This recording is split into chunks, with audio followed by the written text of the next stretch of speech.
Hey everybody, this is Robbie. I'm doing my first kind of video blog for the newsletter that you were all kind enough to sign up for on the landing page.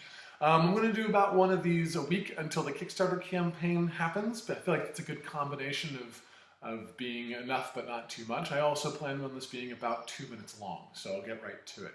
I feel like for this first one, the best thing to do is just kind of tell you about the genesis of this. And the genesis of this was middle school religion class when I went to Catholic school. I was always kind of interested in, Star Wars and comic books and kind of, epic battles and things like that. And, religion didn't really have a whole lot of those for the most part until this one day we were discussing the book of Revelation and we were talking about Lucifer's fall from heaven and that there was a war in heaven. And all of a sudden I started to perk up and I was super curious about this. There's a war in heaven between who? Like God and the devil were fighting a war in heaven? That's the coolest thing I've ever heard in my life. Yeah. Loaves and fishes, water to wine, that's great. But my imagination was definitely piqued.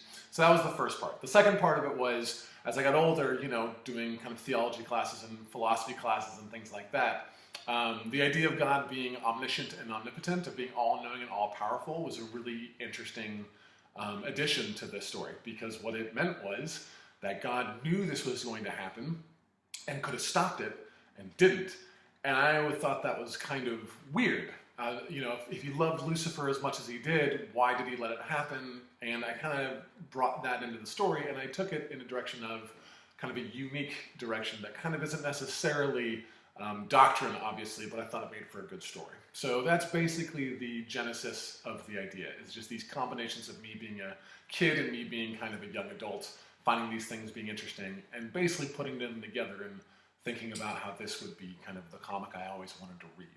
So that's kind of the genesis of it. Next week, I'll kind of talk about kind of my approach to the story itself once I got going. In the meantime, please share this and the landing page with whoever you can. I would tremendously appreciate it, and thank you very much for your time.